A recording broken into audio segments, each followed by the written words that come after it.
Good morning friends, कैसे हैं आप? Good morning sir. Budget Gurukul का चौथा लेसन हम करेंगे। सबसे महत्वपूर्ण, कमाई की जुगाड़। सरकार कमाती कैसे है, कमाने का जुगाड़ कैसे करती? कमाने के आम आदमी के पास तीन तरीके हैं।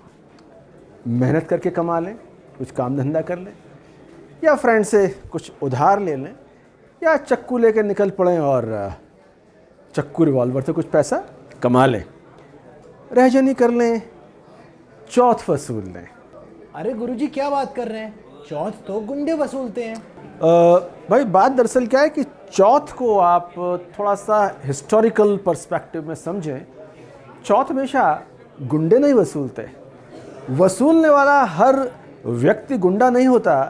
कई बार वो सरकार का आदमी भी हो सकता है, अपनी तरीके से वसूल सकता है। चौथ का हिस्टोरिकल पर्सपेक्टिव ये है कि कुछ ताकतवर शासक कमज़ोर शासकों से डरा के धमका के बोलते थे कि जितना तुम्हारा रेवेन्यू कलेक्शन है उसका 1/4, हिंदी में चौथाई, और चौथाई का चौथ, उतना हमको देना पड़ेगा।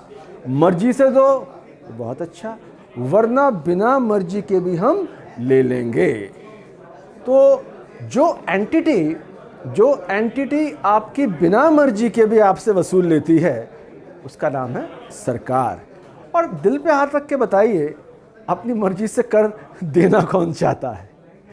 तो आप कह सकते हैं कि एक तरह से सरकार ज़बरदस्ती ही वसूलती है। अब सवाल यह है कि सरकार वसूली कई तरीके से करती है। वसूली करती है इनकम टैक्स के जरिए, तमाम लोग देते हैं, मेरे जैसे इंडिविजुअल देते हैं। सरकार वसूलती है कंपनियों से, उसे हम बोलते हैं कॉरपोरेशन टैक्स। कॉरपोरेशन का मतलब कंपनी। कोई बाहर से सामान मंगा रहा है, इंपोर्ट कर रहा है, इंपोर्ट ड्यूटी लगा के वसूलती है, उसे हम बोलते हैं आयात कर। तो इन सारे करों से मिलने वाली रकम को हम बोलते हैं रेवेन्यू रिसीट्स, राजस्व प्राप्ति। सरकार रेवेन्यू के अलावा पूंजीगत यानी कैपिटल रिसीट्स के जरिए भी वसूलती है। सर, ये रेवेन्यू और कैपिटल में फ़र्क क्या है? रेवेन्यू और कैपिटल, इसमें क्या फ़र्क है, इस बात को समझने के लिए मैं तुमसे सवाल पूछूंगा। तुम शराब तो नहीं पीती? अच्छी लड़कियों जानता हूँ तुम शराब नहीं पीती, लेकिन फिर भी मुझे सवाल पूछना ज़रूरी इसलिए था कि मैं तुम्हें समझाना है रेवेन्यू और कैपिटल में क्या फ़र्क होता है। तुम बहुत अच्छी बच्ची हो, कॉलेज के बाद ट्यूशन्स करती हो, हर महीने 10,000 रुपये पर मंथ कमाती हो ट्यूशन से। जनवरी, फरवरी, मार्च, अप्रैल, हर महीने 10,000 रुपये मिल रहा है। इसे हम बोलेंगे रेवेन्यू इनकम। सपोज़ तुमने शराब पीना शुरू किया, शराब की आदत पड़ गई, ट्यूशन से कोई कमाई हो नहीं रही, शराब की तलब है, अपना मोबाइल बेच दिया। मोबाइल तुम्हारी संपत्ति थी, संपत्ति तुमने बेच दी, उससे जो तुम्हें पैसा मिलेगा उसे हम बोलेंगे कैपिटल रिसीट्स। सरकारें बहुत खर्च करती हैं और घाटे का नशा इस कदर हो जाता है कि उनको अपनी संपत्तियां बेचनी पड़ती हैं। पाकिस्तान सरकार पाकिस्तान दूतावास की इमारतें बेच रही है, पाकिस्तान के एयरपोर्ट बिक रहे हैं। रेवेन्यू है नहीं, कहीं से इनकम नहीं आ रही है, तो संपत्तियां बिक रही हैं। हमने अगर संपत्ति बेचकर दूसरी संपत्ति खड़ी की तो अच्छा मान सकते हैं। आजकल सर्दी बहुत पड़ रही है, हमने मोबाइल बेच के हमने पार्टनरशिप पे चाय की दुकान लगा ली, नीचे 100 रुपये की चाय बेची, मोबाइल बेचा 10,000 का, हमने खड़े कर दिए 20,000 रुपये, संपत्ति बेच के हमने ज़्यादा पैसे कमाए। तो ये कैपिटल रिसीट बहुत अच्छी कैपिटल रिसीट है। हम कमाते धमाते कुछ नहीं हैं, घड़ी बेच रहे हैं, कार बेच रहे हैं, मकान बेच रहे हैं, इससे जो पैसा आ रहा है उसको हम बोलेंगे कैपिटल रिसीट।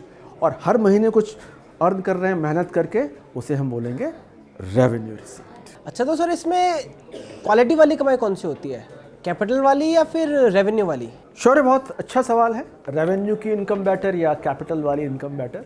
पूंजीगत प्राप्तियां बेटर, राजस्व बेटर?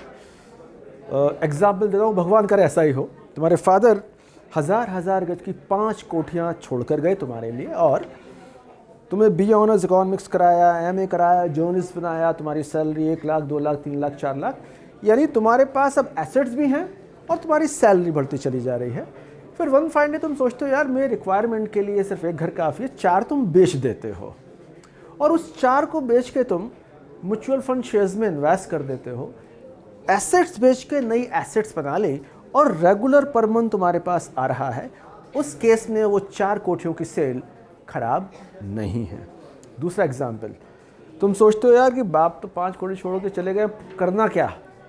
तुम दिन रात अपना मस्ती की पाठशाला में रहते हो, पढ़ते वढ़ते कुछ नहीं हो। धीमे धीमे धीमे हमारे बुजुर्ग कहते हैं कि कुआं कितना भी गहरा हो, लगातार पानी खींचोगे तो वो खाली हो जाएगा। इसलिए तुम देखोगे कि कितनी बड़ी एसेट्स हों, अगर नए रेवेन्यू के सोर्सेज जनरेट नहीं होंगे तब सिर्फ आप कैपिटल वाली इनकम पे बेस नहीं कर सकते। आप अपनी संपत्ति बेचो, बेचने में कोई हर्जा नहीं है, पर उस संपत्ति को बेचने का एक कारण ये हो सकता है कि साहब अब उसकी ज़रूरत ही नहीं है, आपने उस संपत्ति को कैश में कन्वर्ट किया, कहीं और लगा दिया। तो आइडियल तो ये है कि रेवेन्यू लगातार आता रहे, बढ़ता रहे, और जो संपत्तियां, जो कंपनियां, जो चीज़ें अब हमें लगता है वो सरकार हो या व्यक्ति हो कि अब उनका इस्तेमाल नहीं है, उसको बेच के कैश में कन्वर्ट करें और उनको हम बेहतर जगह इस्तेमाल करें। तो हम ऐसा कह सकते हैं कि अच्छा बजट वो होता है जिसमें रेवेन्यू के जरिए, करों के जरिए, आय के जरिए हम और ज़्यादा से ज़्यादा आमदनी का इंतज़ाम करें, और ऐसी एसेट्स जिनको अब सरकार समझती है ज़रूरी नहीं है उन्हें बेचकर पैसा खड़ा कर लें। लेकिन अगर उदाहरण पाकिस्तान का हो कि जहां पैसे ही नहीं बचे सैलरी देने के लिए हम एयरपोर्ट और अपनी हाई कमीशन की और एम्बेसी की बिल्डिंग बेच रहे हैं, तो ये शराबी वाला हाल है कि आपको घाटे का नशा इतना ज़्यादा हो गया है कि अब आप काम करने काबिल बचे नहीं।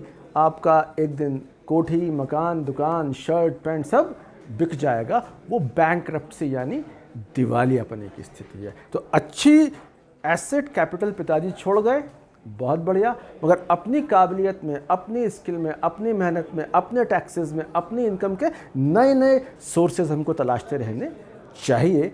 कैपिटल ज़रूरी है तो रखेंगे, नहीं तो उसे बेच के हम आगे बेहतर इन्वेस्ट करेंगे।